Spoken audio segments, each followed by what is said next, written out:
Away with you, Human. Okay. Oh, you want to be cute? Yeah, there you go. Cute little tuxedo kitty. Okay. Anyway, here's the next project that I'm working on, and seems a little.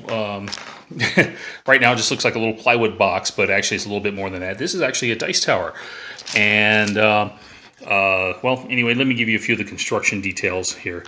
What I did was I was looking around the house and I found some half-inch, actually 7/16 inch birch plywood, and I decided, this would make, good little project. So I decided to, do a dice tower. So anyway,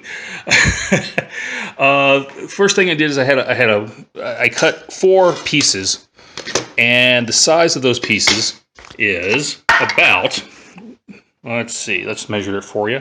3 3/4 by 7 3/4 inches.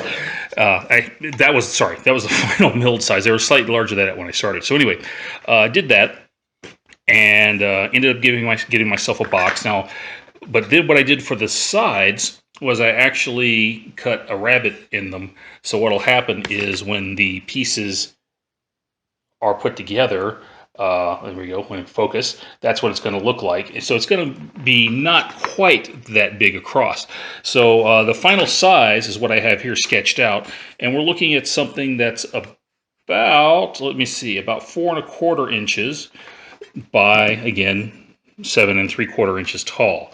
So very, very simple to construct. You don't even have to. You don't have to do the rabbets on here if you don't want to. You can certainly do a butt joint, but if you do, these center pieces that you put inside are going to be a little bit larger. Now, what I do for the center pieces, I just took them out of my table saw, cut them at a 45-degree angle, kept them nice and short, and just like that. But I sketched them out on the graph paper like this. And let me pull back a little bit so you get a better view. And that's basically what it looks like. And then this area right here is actually not there. That's the spot right here where the dice are actually going to end up coming out. So then just to get the height and the angles right here, I took, just took some wood, traced around it, then grabbed some of my dice. There we go, just like that.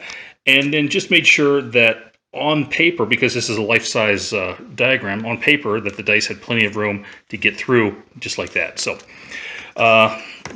next step is to take this outside.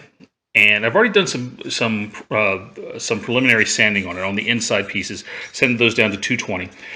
But what I'm going to have to do is go out and I'm just going to rub some Danish oil into them while I'm sanding with some 600 grit, just like I did in my Scheme Do video. And that's going to give it a lovely finish. Now, one thing that I will probably do while I'm doing that is tape off my rabbets, tape off basically any gluing surface, so like the edge of the plywood right here, because what will happen is this box is going to go back together just like that. This last piece is going to go on, and that's going to be the tower itself. So with that, we will call this for now, and there's how it looks down the inside. We'll call it for now, and I'll come back when boy, my tongue is tied today. We will come back after I've had a chance to do some finish work on it, and I've got the outside glued up. So with that, talk to you in a few. Bye. Okay, here's the, partially finished project. Anyway, what I did was I went ahead and, as you can see, I oiled the inside here, but haven't done anything to the outside yet. What I'm going to do on the outside here is I'm going to power sand it, 150 grit at the beginning, and then 220, and then I'm going to go back and do the hand rub. Again, hand rub in some Danish oil. Again, gives it a very good, very strong and durable finish. So anyway, the project here, as you can see, I did on the corners, I did do a rabbet joint right here, and that's what you see there, where I actually, cut out a little bit of the cross piece. But there's no reason you can't just butt it up. So in other words, do something like, that, for example. And if you were to do that, your actual height of this would be, just a little bit bigger, about half, about the thickness of the piece of wood. But if you do the butt joints, this actually, it makes it very, very easy for a fairly young kid actually to do a simple woodworking project. And the only tricky part, of course, would be cutting some angled pieces on the inside. But you can do that with a miter saw, or excuse me, a miter box, which you can get pretty cheap at the hardware store, and it's all done manually, so you don't have to have them using power tools if you don't want them to use it. So anyway, let's get an action shot here real quick. So we go to the classic dice bag, and we'll just grab a handful of dice. Okay, let's try that again. Handful of dice, and here we go. And I do like the way it sounds when it goes through there. Nice clacky sound. But it comes shooting out, and as you can see there, if we were to do it like this, okay, yeah, off the table into my lap. And that's what the second phase of this whole thing is going to address. So I will come back and talk to you about that here in a bit. Bye. Okay, here we go. Next part. Again, this is the tower, and this is the rollout tray. Now, the thing is, how do you want to store this? And that's kind of what this next part was predicated on. So what I did was I decided I'm going to make the rollout tray able to either be hung on the tower itself, or the tower just stored face down in there. Now, the thing is, it is a little on the bulky side, especially since it's all glued up. It won't break down, but that might be for version 2.0, but we'll see. So anyway, thing is, for the rollout tray, you need to have it slightly bigger, or slightly wider than the tower itself. So there you go. You can see where the tower is going to fit in there, and just a very shallow little tray for the dice to actually come out in and land in. And you can, squeeze the tower up or back as you wish. There's a little bit of overhang on the back, and that, that's no big deal.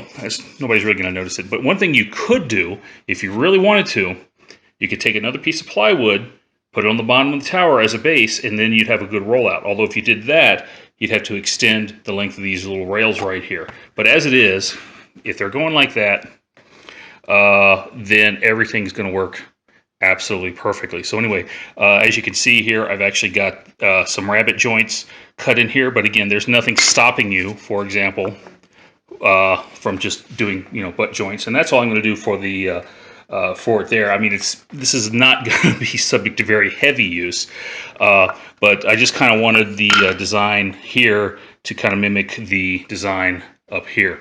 One other thing, though, to let you know is that this base at the bottom here, when you cut it out, needs to be 1-2 thicknesses wider than the actual dice tower. If you're going to do it like this, you could certainly, again, if you wanted to, have a narrower base,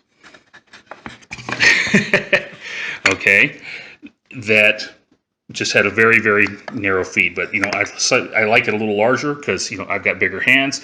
I think this is going to work for me. So anyway, that's it for now. I'll come back after I've got a little bit more glue up done and some sanding and some finishing done. So talk to you later. Bye. Okay, here it is.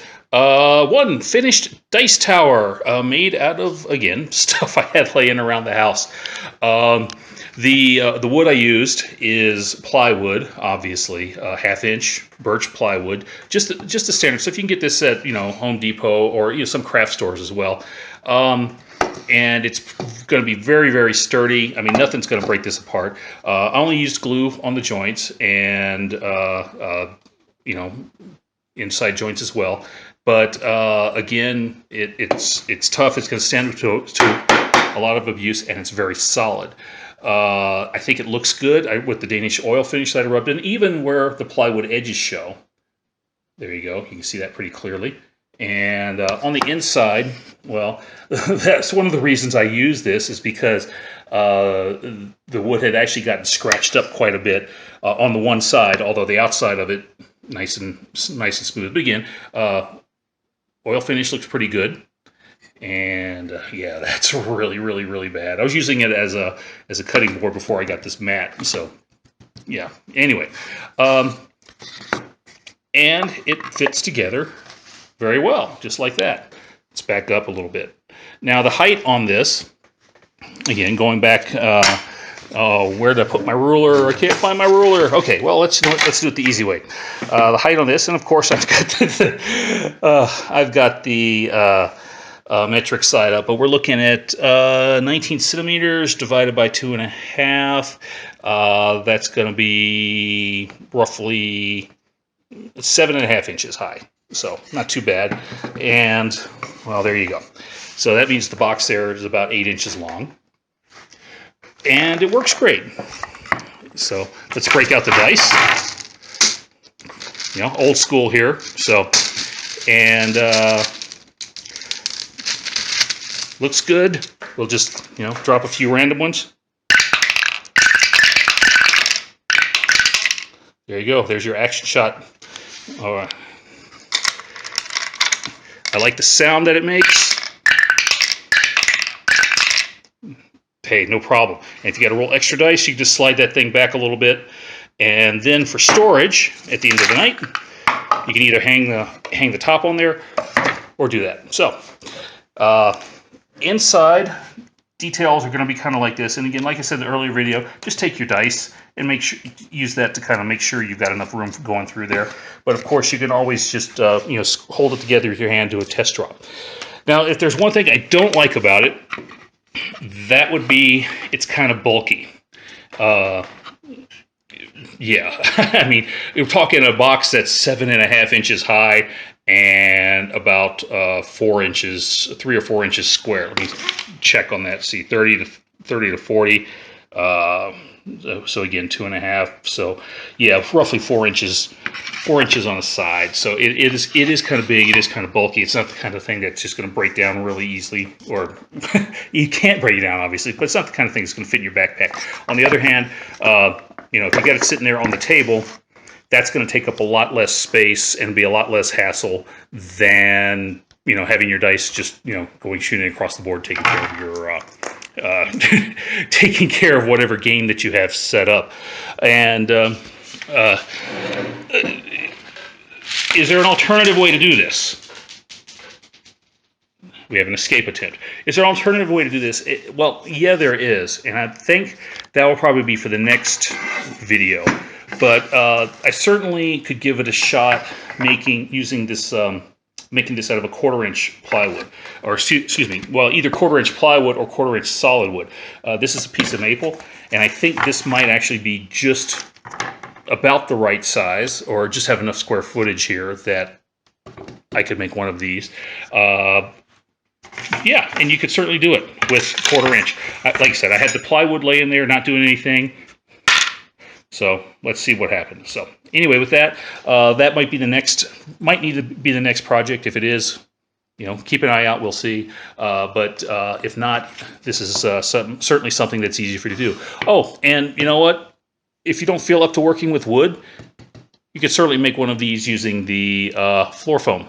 So with that, good luck out there. May the dice gods be in your favor, and talk to you later.